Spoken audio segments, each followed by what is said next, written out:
Hello class 6, welcome to Zenith Guru fundamental. मैं हूं निकी पंडित and हम यहाँ पे स्टार्ट कर रहे हैं साइंस में chapter number 11 that is nature's treasure. So basically यहाँ पे हम नेचर के खजाने के बारे में बात कर रहे हैं एंड नेचर ने हमें कौन कौन से खजाने दिए हैं एंड उनको हम किस तरीके से यूज कर रहे हैं, किस तरीके से मिसयूज कर रहे हैं, इन सब के बारे में हम इस चैप्टर में जानेंगे। Okay, so again this chapter is very important for you, exam point of view से भी इंपॉर्टेंट है एंड आपको कुछ नई चीजें, अच्छी चीजें सीखने के लिए भी ये चैप्टर बहुत ज्यादा इंपॉर्टेंट है। Okay, so with this let's start our today's class and I hope कि ऑडियो एंड वीडियो एकदम प्रॉपर होगा, राइट? चलिए, जैसा कि हमने बाकी सारे चैप्टर्स में भी NCERT line by line cover किया था, so here also we will cover the NCERT line by line, right? चलिए, सबसे पहले देखो यहाँ पे किस चीज के बारे में बात की जा रही है। स्कूल वेकेशन है ना, जो कि तुम्हारा फेवरेट स्कूल टाइम होता है कि भाई कब स्कूल की छुट्टियां पड़ेंगी, है ना? ऑलरेडी आपकी स्कूल की छुट्टियां पढ़ के अब half yearly and final terms की तरफ आप बढ़ चुके हैं। So school vacations are always fun for Bhoomi and Surya and for you also, right? This vacation they visit their Ajji यानी कि grandmother and I hope so कि आप लोग भी अपने समर वेकेशंस में, विंटर वेकेशंस में कहीं ना कहीं जाते होंगे, राइट? अपने रिलेटिव्स के घर जाते होंगे, अपने ग्रैंड पेरेंट्स के घर जाते होंगे, चाहे वो मैटरनल साइड हो या फिर पैटर्नल साइड हो, राइट? यानी कि मम्मी के साइड या फिर पापा के साइड, राइट? जाते हो, अपने कजन से मिलते होंगे, बुआ, चाची, मौसी, ठीक है, मामी, इन सब से मिलते होंगे आप लोग, है ना? सो यहाँ पे भूमि एंड सूर्या क्योंकि उनका स्कूल वेकेशन हो गया था, ठीक है, सो वो कहाँ पे विजिट कर गए? वो अपने अजी के घर गए, है ना? वो अपने ग्रैंड मदर के घर गए।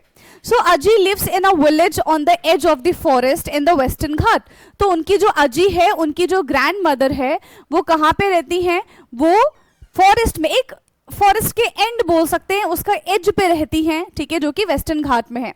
The air in the village is so fresh, of course. क्यों? क्योंकि वहाँ पे बहुत सारे पेड़ पौधे हैं एंड ट्रीज जो होते हैं, प्लांट्स जो होते हैं, वो सारे के सारे पोल्यूशन को एब्जॉर्ब कर लेते हैं एंड हमें क्लीन हवा देते हैं एंड ग्रीन एनवायरनमेंट देते हैं, राइट? सो वहाँ की जो एयर थी वो बहुत ज़्यादा फ्रेश थी and cooler than the city. अभी सिटी की अगर हम बात करें, शहरों की अगर हम बात करें, तो यहाँ पे बहुत ज़्यादा पोल्यूशन है।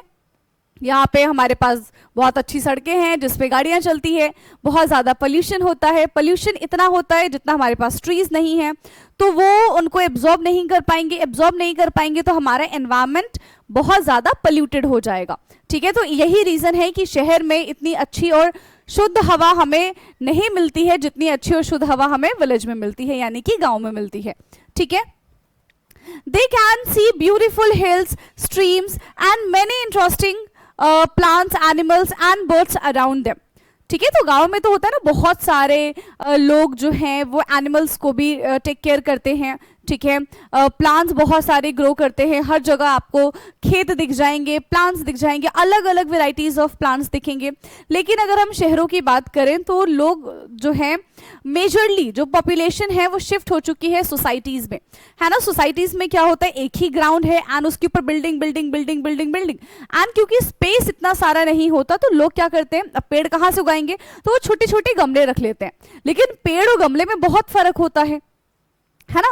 तो वहां पे बहुत सारे गमले हैं, कहाँ पे? शहरों में। जबकि गांव की अगर हम बात करें तो वहां पे बहुत सारे पेड़ पौधे हैं, ठीक है?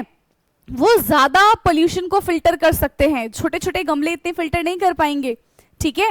यहाँ पे गांव की अगर हम बात करें, विलेज की बात करें, तो बहुत सारे एनिमल्स देखने के लिए मिलेंगे आपको, वेराइटीज ऑफ प्लांट्स देखने के लिए मिलेंगे, बर्ड्स देखने के लिए मिलेंगे। One afternoon Bhumi and Surya ask Aji to tell them more about places, ठीक है? तो एक आफ्टरनून की बात थी, ठीक है? भूमि एंड सूर्य अपने अजी को कहते हैं कि इस जगह के बारे में और उनको जानना है, ठीक है? So Ajji says, children do you know that this place has several treasures of nature's that enrich our lives. तो बताती है उनके अजी कि यहाँ पे ना खजाना है, ठीक है, जो हमारी लाइफ को बहुत ज़्यादा एनरिच करता है, बहुत ज़्यादा अच्छा बनाता है, वी कैन से दैट, ठीक है? So the pure air is refreshing and the soil is so fertile that support a varieties of living beings. Moreover, this place get plenty of sunlight which is useful in many ways. तो ये जो जगह है यहाँ पे पानी भी अच्छा है, सॉइल भी फर्टाइल है, ठीक है, प्रॉपर सनलाइट भी आती है यहाँ पे, है ना, and different varieties of tree provided food and shelter to the animals including various birds and insects. Can you think of more such treasure in nature? Yes. सबसे इम्पॉर्टेंट ट्रेजर जो है हमारे नेचर का दैट इज वाटर. पानी के बिना तो भाई कुछ भी नहीं पॉसिबल है. उसके बाद हवा है, air is also very very very important for us, ठीक है. सॉइल है, सॉइल नहीं होगा तो प्लांट नहीं होगे, प्लांट नहीं होगा तो एयर भी नहीं होगा, राइट. तो सॉइल भी इंपॉर्टेंट है, ठीक है. रॉक्स आर ऑल्सो इंपॉर्टेंट, उसी से क्या बनेंगे, सॉइल बनेंगे, ठीक है. तो ये सारी की सारी चीजें यहाँ पे बहुत ज्यादा इंपॉर्टेंट है, इसीलिए इनको खजाना कहा गया है, इसीलिए इनको ट्रेजर कहा गया है, ठीक है. Now this is the picture. देखो यहाँ पे इस तरीके से दिख रहा है, कितना सुंदर सा ये विलेज है जहाँ पे ये लोग कुछ तो डिस्कस कर रहे हैं, राइट. जो हमें यहाँ पे पढ़ने के लिए मिला है ऊपर, देख रहे हो कितने क्यूट क्यूट से एनिमल्स है, राइट. नाउ आगे बढ़ते हैं. तो उनकी जो अजी है उन्होंने बताया इस प्लेस के बारे में कि भाई ये प्लेस बहुत अच्छा है, यहाँ पे ट्रेजर है, यहाँ पे ये चीजें मिलती हैं. So Bhumi replies, Aji we use water for drinking and growing vegetable. Aji says yes we need these treasure for our survival and for making our life more comfortable. Without these treasure of nature, any form of life on earth not possible. सोचो, पानी हवा के बिना हम कैसे रहेंगे? हम तो थोड़े टाइम के लिए भी सरवाइव नहीं कर पाएंगे पानी के बिना, हवा के बिना, ठीक है. एक दिन को हम बिना खाने के रह सकते हैं, लेकिन हवा के बिना हम कैसे रहेंगे, ठीक है. तो ये बहुत इंपॉर्टेंट है. They are treasure for us. ये हमारे लिए खजाने से कम नहीं है. We all are the part of the nature. Yes. So Aji explain that importance of air around us. तो अजी किसके बारे में बताती है बेटा? हमारे आसपास के एयर के बारे में बताती है. ये बताती है कि एयर कितना ज्यादा इंपॉर्टेंट है हमारे लिए, right. And how it is essential for our survival. हमारी जिंदगी के लिए कितना ज्यादा इंपॉर्टेंट है. Let us find out more about air, ठीक है. एयर के बारे में और ढेर सारी चीजें अब हम यहाँ पे जानेंगे. सो सबसे पहले है 11.1 एयर. देखो इस तरीके से ब्रीदिंग एक्सरसाइज की जाती है, प्राणायाम. आपने आई होप कि सुना होगा. एंड आपके घर में जो आपके एल्डर्स हैं वो ये एक्सरसाइज करते भी होंगे एंड आपसे भी कहते होंगे कि एक्सरसाइज करो, but due to lack of time और ड्यू टू नो इंटरेस्ट आप ये चीजें नहीं कैरी ऑन कर पाते हैं, राइट. चलिए. One morning, Bhumi and Surya see Aji performing some breathing exercise. Aji asks them to join her. So he says, I am taking deep breath in and letting them out. This helps in getting more fresh air in the lungs to stay healthy. Bhumi and Surya sit with Aji and start taking deep breath. तो आप भी ये daily morning में ये चीज़ कर सकते हैं. I know कि आपको सुबह सुबह स्कूल जाना होता है, सुबह सुबह 5-6 बजे उठ के, है ना, तैयार होना पड़ता है, फिर जल्दी स्कूल की बसेज आ जाती हैं, राइट. आपको 7:30 7:45 स्कूल पहुंचना होता है. That is too early, but still आप ये चीज मैनेज कर सकते हैं, ठीक है. बस आपको 10 मिनट ये ब्रीदिंग टेक्निक प्रैक्टिस करनी है, वो आपकी हेल्थ के लिए ही बेटर होगा. डीप ब्रीद इन, फिर पूरा का पूरा ब्रीद आउट कर दो, ठीक है. Breathe in and then out, breathe in and then out. इससे आपका मेंटल हेल्थ बैलेंस रहता है, राइट. आपका जो एयर वाला प्रॉब्लम है ना, कि भाई सांस नहीं आ रही है या फिर लेस ऑक्सीजन है तो लेस एनर्जी होगी, तो ये वाली प्रॉब्लम खत्म हो जाएगी. दूसरा, आप बहुत ज़्यादा फ्रेश फील करेंगे, आपका माइंड जो है वो स्टेबल रहेगा, right. So let us also perform breathing exercise. So ये डीप ब्रीथ कर रहे थे, ब्रीदिंग एक्सरसाइज करने लग गए. And activity 11.1 let us experience. Take a deep breath and then breath out slowly. पहले इनहेल करो और फिर क्या करना है, आपने एक्सहेल कर देना है. Take a deeper breath again. ये कम से कम तो एटलीस्ट 10 बार करो. Hold your breath for as long as you can and then breathe out slowly. अपने एयर को होल्ड करके रखो, अपनी ब्रेथ को होल्ड करके रखो एंड देन उसको धीरे धीरे स्लोली स्लोली स्लोली स्लोली आपको क्या करना है, उसको रिलीज करना है, ठीक है. How long you can hold your breath. और वो टाइमिंग आप नोट कर लेना कि आप कितने लंबे टाइम के लिए अपनी ब्रेथ को, अपनी सांस को रोक पाए हो. How do you feel when you hold your breath. कैसा लग रहा था? सफोकेशन सा लग रहा था, कैसा लग रहा था, ये चीज आप बताओगे, है ना, कि how do you feel when you hold your breath. ठीक. Now from this activity we find that it is difficult to hold our breath for long time. So हो सकता है कि हम 2 मिनट के लिए अपना ब्रेथ को रोक पाए, 4 मिनट के लिए रोक पाए, है ना, बहुत मुश्किल है, ये भी हमारे लिए बहुत मुश्किल हो जाता है. 2 मिनट भी रोकना हमारे लिए अपनी सांस को बहुत ज्यादा डिफिकल्ट हो जाता है. ठीक है. सो आपने कितने टाइम तक के लिए चीज किया है ये आप मुझे कमेंट करके जरूर बताएंगे. ठीक है. So from this activity we find that it is difficult to hold our breath for a long time. The air we breathe in has oxygen and our body need oxygen to perform its function. हम जो air inhale कर रहे हैं उसमें rich amount of oxygen present है, right. हम जो air inhale कर रहे हैं उसमें बेटा rich amount of oxygen present है. ठीक है. जो कि हमारे बॉडी के बाकी फंक्शंस को परफॉर्म करने में हेल्प करते हैं. When we hold our breath for a long time, the body does not get enough oxygen to perform its function. है ना. सोचो ना कि हम अपनी जिंदगी के सारे काम किसकी वजह से कर पा रहे हैं, ऑक्सीजन की वजह से कर पा रहे हैं. क्यों? क्योंकि उससे हमको एनर्जी मिल रही है. अगर सोचो हमें प्रॉपर ऑक्सीजन नहीं मिलेगा तो हमें एनर्जी नहीं मिलेगी. अगर हमें एनर्जी नहीं मिलती है तो हम बाकी के टास्क परफॉर्म नहीं कर पाएंगे, right. Thus we need oxygen for our survival. Similarly, most of the living beings also need oxygen for their survival.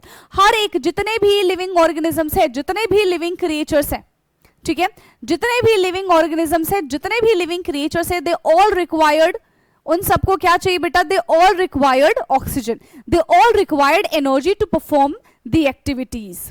Okay. Now अगर आप बहुत लंबे टाइम तक अपने ब्रेथ को कंट्रोल करके रखेंगे then you feel start uncomfortable, है ना, आपको अनकंफर्टेबल होने लग जाएगा. नेक्स्ट इज, देखो, we can survive without food और water for a few days, है ना, हम कुछ दिन बिना खाने बिना पानी के रह सकते हैं, but we can not survive without oxygen for even a few minutes. ठीक है. ऑक्सीजन के बिना हम नहीं रह सकते भाई. पानी के बिना रह सकते हैं, खाने के बिना रह सकते हैं, पर ऑक्सीजन के बिना हम ज्यादा लंबे टाइम तक सर्वाइव नहीं कर पाएंगे, right. Now the air which surrounds the earth is a mixture of gases. Can you name some gases which are present in the air? बताना. एयर में कौन कौन से गैसेस प्रेजेंट होते हैं, एनी आइडिया? हाँ, एयर में बेटा कौन कौन से गैसेस प्रेजेंट होते हैं? मेजरली इसमें नाइट्रोजन प्रेजेंट होता है. ठीक है. ऑक्सीजन प्रेजेंट है इसमें, राइट. नाइट्रोजन है, ऑक्सीजन है. ठीक है. इसमें कार्बन डाइऑक्साइड है, कार्बन मोनोऑक्साइड है, बहुत सारी अलग अलग गैसेस है, आर्गन है, बहुत सारी अलग अलग टाइप की गैसेस प्रेजेंट होती है एयर में. ठीक. Air contain nitrogen, oxygen, argon, carbon dioxide and other gases in the small quantities. Figure 11.1 gives the composition of air in percentage. Notice that in figure 11.1 there are 100 squares. ठीक है. Figure 11.1 में हमें total कितने squares देखने के लिए मिलेंगे? Total 100 squares देखने के लिए मिलेंगे. Out of 100 squares 78 squares are occupied by nitrogen. सोचो 100 में से 78 ने तो 78 स्क्वायर्स जो छोटे छोटे से बॉक्सेस हैं उसको किसने एक्वायर कर लिया, उसको किसने घेर लिया? उसको यहाँ पे नाइट्रोजन ने घेर लिया. यानी कि सबसे ज्यादा अगर किसी गैस की क्वांटिटी है सो दैट इज नाइट्रोजन. ठीक है. सबसे ज्यादा अगर किसी गैस की क्वांटिटी है बेटा so that is nitrogen. 21% oxygen ने किया, 1% argon, carbon dioxide and the other gases. तो ये सब के सब 1% में आएंगे. तो सोचो लेस देन 1% हो जाएगा. So percentage is the number of part in 100 and it's denoted by the symbol percentage of course. ठीक है. तो यहाँ पे टोटल हमारे पास 100 बॉक्सेस है जिसमें से 78% तो यहाँ पे हमारे पास मेटल है. ठीक है. कितना मेटल है बेटा? यहाँ पे हमारे पास 78% मेटल है and rest are non metal and metalloid. बाकी सबके सब क्या है? नॉन मेटल है एंड मेटलॉइड है. ठीक है. So you notice the presence of air when the leaves of the tree rustle, the cloth hanging on a cloth line sway, or the passage of the open book being flutter once a fan is switched on. Moving air is called wind and sometime it blowing fast, तो वो क्या बन जाता है? आंधी तूफान बन जाता है ना, जब धीरे धीरे हवा चल रही होगी तो जेंटली हम क्या बोलते हैं, this is the gentle wind, ठीक है, this is the gentle wind. अब वही हवा तेज रूप ले लेती है, बहुत तेज ब्लो करने लग जाती है, तो उसको हम क्या कहते हैं, यस, उसको हम क्या बोलेंगे, एग्जाम्पल ड्यूरिंग अ स्टॉर्म, ठीक है, the sometime it blow gently as the breeze and you must have played with a phirki, फिरकी खेला है ना, उसको ऐसे पकड़ के ये पेपर से बनाया जाता है, उसको इस तरीके से जितनी तेज घुमाएंगे, जितनी तेज हवा चलेगी वो उतनी जल्दी जल्दी जल्दी जल्दी घूमेगी, ठीक है। नहीं बनाया तो prepare pin hole many times, let us make a फिरकी बाय परफॉर्मिंग एक्टिविटी 11.2। तो फिरकी बनाना सीखते हैं, ठीक है। क्या बनाना सीखेंगे बेटा, यहाँ पे हम फिरकी बनाना सीखेंगे, कैसे बनता है फिरकी इसके बारे में बात करेंगे। तो ये कुछ ऐसा दिखता है आपको फिरकी। बचपन में, बहुत बचपन में, बहुत छोटे में, अभी तो 6th क्लास में हो, फिर भी आज से 3-4 साल पहले की बात करें तो आपको भी खिलौने बहुत बहुत बहुत ज़्यादा पसंद थे, है ना, अभी भी होंगे नो डाउट, लेकिन इस तरीके का, ठीक है, इस तरीके की चीज़ आप खिलौना बना सकते हो ना। यहाँ से ये आपने यहाँ पे क्या बना दिया, इसको जैसे ही इस पे एयर ब्लो करेंगे ये मूव करना शुरू कर देगा। आपने बोट वगैरह सब बनाया होगा ना, राइट, बट अभी हम इसके बारे में बात करते हैं। So take a square paper 15 centimeter and 15 centimeter. So basically we have to take a square, ठीक है। हमें यहाँ पे क्या करना है, हमें यहाँ पे एक स्क्वायर लेना है। जैसे ही हम यहाँ पे एक स्क्वायर लेंगे लाइक दिस, तो this is the step 1। Square लेने के बाद क्या करना है, follow the instruction shown in figure 11.2 to make a phirki. अब जो भी चीजें 11.2 में कही गई है हमको उसको सुनना है, हमें उसको देखना है। सो बेसिकली यहाँ पे हुआ क्या, एक हमने क्या यहाँ पे ले लिया, स्क्वायर शीट ले लिया, उसको 4 कॉर्नर से हमने फोल्ड कर दिया लाइक दिस, ठीक है, 4 कॉर्नर से हमने इसको फोल्ड कर दिया एंड देन हम उसको एक एक को पकड़ के सेंटर पे कनेक्ट कर देंगे लाइक दिस, ठीक है। एक एक को पकड़ के हम क्या करेंगे, यहाँ पे सेंटर पे इस तरीके से लाई कर देंगे और ये हमारा बन गया फिरकी। और with the help of thread हम इसको घुमा भी सकते हैं, right. Now you can hold the firki on your hand and run. You can also blow air on it. What do you observe? Does the firki rotate? क्या लगता है आपको? तो तेज हवा में आपको मूवमेंट देखने के लिए मिला है, तो क्या फिरकी वाकई रोटेट होता है? यस, ये क्वेश्चन है, क्या फिरकी वाकई रोटेट होता है? When you move in a little back and forth, the फिरकी rotates. What make a फिरकी rotate? किसकी वजह से बेटा फिरकी रोटेट होता है? So it is the wind that make a फिरकी rotate. ठीक है, किसकी वजह से रोटेट होता है? विंड की वजह से, हवा की वजह से ये रोटेट होता है। The working of windmill is similar to that of the फिरकी.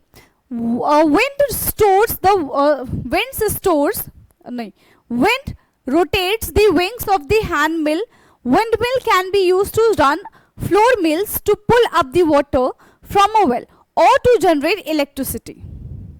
So देख रहे हो यहाँ पे पानी का कितना ज़्यादा महत्व बताया जा रहा है। पानी के बारे में बहुत सारी चीज़ें यहाँ पे ऐसी बताई जा रही हैं जो हमें पता तो है बट हमने कभी अप्लाई नहीं किया होता है, ठीक है। Now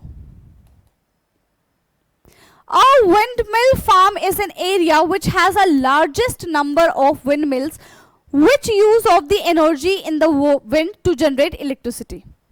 Yes, कौन सी एनर्जी की जरूरत है जिससे इलेक्ट्रिसिटी प्रोड्यूस किया जा सके? Which use the energy of the wind to generate electricity. ये कहाँ पे है? 11.3 में है, राइट? कहाँ पे बेटा? ये 11.3 में है। चलिए नेक्स्ट इसके बारे में हम बात करते हैं। तो मुपानदाल, ठीक है, Muppandal wind farm in Tamil Nadu, Jaisalmer, wind park in Rajasthan and Brahmanvel wind farm in Maharashtra are some of the leading windmill farm in our country. Find out more other windmill farm in a country. तो आप मुझे बताएंगे कि आपकी कंट्री में या फिर आपके स्टेट में कितने और कौन से फार्म मिल है, इसका जवाब आप मुझे कमेंट करके बता देंगे, ठीक है। ओके, नाउ ओके, सो यहां पे क्या है? हाँ, we have learned that air is very important for us, ये तो हमने देख लिया कि एयर हमारे लिए कितना ज्यादा इंपॉर्टेंट है, वाटर भी हमारे लिए इंपॉर्टेंट है, water is essential and water is essential and precious for us. However, do you feel water cannot get water to drink, especially when you are thirsty? Let us find out more about water. ठीक है, तो water के अगर हम physical properties के बारे में जाने तो क्या होता है, वाटर हमको 3 फॉर्म में लिक्विड दिखाई देता है वाटर का, that is solid, liquid and gas. क्या दिखाई देता है, सॉलिड, लिक्विड एंड गैस. ठीक है, ये 3 ही फॉर्म होते हैं वाटर के. ओके, नाउ इसके बाद आता है हमारे पास water. So Bhumi and Saumya help Ajay in the filling through the water for the cows. They also help in watering plants such as vegetable and medicine. तो बच्चे काम भी कर रहे थे, ऐसा नहीं था कि सिर्फ घूमने के लिए आए थे, मस्ती करने के लिए आए थे, वो मस्ती करते करते ही काम कर रहे हैं. ठीक है, क्या कर रहे हैं बेटा, वो मस्ती करते करते ही काम कर रहे हैं. So herbs in the garden, Ajay teaches them how to water a plant so that every drop is used and more of it grow waste. ठीक है, तो यहाँ पे अजय ने क्या क्या चीजें सिखाई हैं उन लोगों को. अजय ने बताया है कि भाई पौधों को किस तरीके से पानी देते हैं.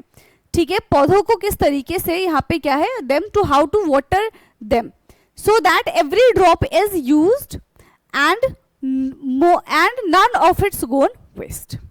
और कुछ भी यहाँ से बर्बाद ना जाए. तो इस तरीके से सिखाया जा रहा है पानी डालना. ठीक है, right now can you think of some more uses of water in your daily life. This write down in your response in the blank bubble. ठीक है, तो जानते हो तो बता दो, और आपको किसमें कितने चेंजेस आए, किस टाइप के चेंजेस आए, आपको ये भी बताना है, आप ये भी बता दो. ठीक है, चलिए. We need water for drinking. We need water for drinking. अब इस पे तो एक स्लोगन भी बनेगा, है भी वैसे. Now, we need water for many daily activities such as drinking, cooking, bathing, washing and cleaning. Yes. तो cleanliness का हमें क्या बोल सकते हैं यहाँ पे, हाँ, we need water for many daily activities such as drinking. ठीक है, हमें पानी पीना है, हमें नहाने के लिए, अपनी क्लीनिनेस के लिए पानी चाहिए, वॉशिंग के लिए पानी चाहिए, कपड़े धोने हैं, साफ सुथरे रखने हैं, उसके लिए हमको पानी चाहिए, है ना. And it has also use for growing crops for industries purpose. तो प्लांट्स को भी चाहिए, इंडस्ट्रीज में भी इनकी जरूरत होती है बहुत ज्यादा अमाउंट में, राइट.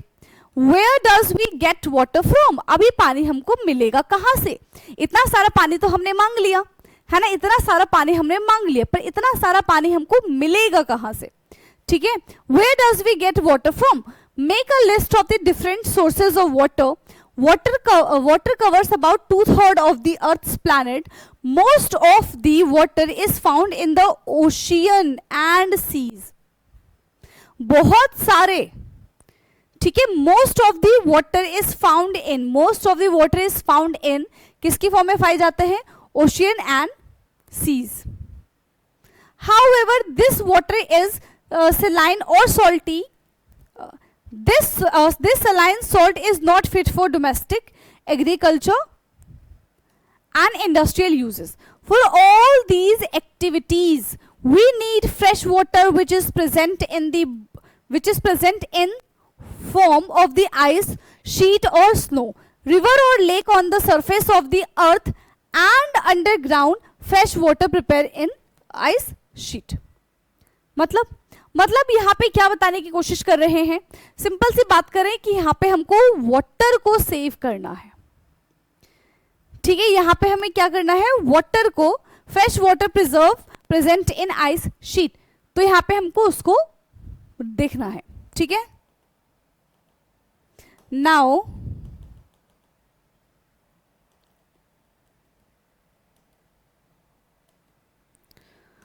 ओके, एंड स्नो और अंडरगोज इन वाटर. तो बारिश होगी तो जगह जगह के हिसाब से ये सारी चीजें आती रहेंगी. Water is difficult to access a very small fraction of the fresh water present in the pond. River, lakes and wells is easily accessible. ठीक है, तो ओशन से ज्यादा बेटर ये सारी चीजें हमको आराम से एक्सेसिबल हो जाएगी. Water is precious, that is why that is why Ajay guide them to use with the care. तो यहाँ पे जो जगह थी, ठीक है, वो काफी ज्यादा बड़ी थी, इसलिए उनकी अज्जी ने उनको कहा कि एक दूसरे का हाथ पकड़ के चलना है, एक दूसरे के साथ रहना है, एक दूसरे की टेक केयर करनी है, ठीक है। Okay, do you feel that water is being used efficiently? Do you feel that water is being used efficiently in our daily life, daily activities? Have you observed water being wasted in your daily activities? Yes, water हमारे daily activities में बहुत सारा पानी एक घर खराब करता है। इनफैक्ट एक इंसान बहुत ज्यादा पानी खर्च कर देता है। जब वो ब्रश करने के लिए जाता है, नल चला के ऐसे छोड़ देगा, वो ब्रश करता रहेगा, वो पानी गिरता रहेगा। So there is no use of that water, ठीक है, there is no use of that water. Let us find out activities where water is wasted and how this average and how this is wastage, ठीक है, can be reduced form। तो यहाँ पे जो भी मैं एलिमेंट लिखवाऊंगी ना, ठीक है, यहाँ पे हम जिसके बारे में भी बात करेंगे, जैसे कि एयर के बारे में बात कर रहे हैं, हम वाटर के बारे में बात कर रहे हैं, ठीक है, तो वाटर का फॉर्मूला आपको पता होना चाहिए। यस, वाटर का फॉर्मूला क्या होता है बेटा? H2O। क्या फॉर्मूला होता है वाटर का? H2O is the formula for water, right. चलिए, activity 11.3 let us find out. तो यहां से ना हम नेक्स्ट क्लास में करेंगे, ठीक है, यहां से ना हम activity 11.3 let us find out, यहां से बेटा हम नेक्स्ट क्लास में कंटिन्यू करेंगे। ओके, सो होप सो कि आज की क्लास में जितना भी बताया है इस लेक्चर में आपको समझ में आया होगा। बाकी अगर कोई चीज समझ में नहीं आती है बेटा तो आप कमेंट करके पूछ सकते हैं, ठीक है। ओके, चलिए, सो आज की क्लास को करेंगे यहीं पे end, and thank you so much, bye bye, take care.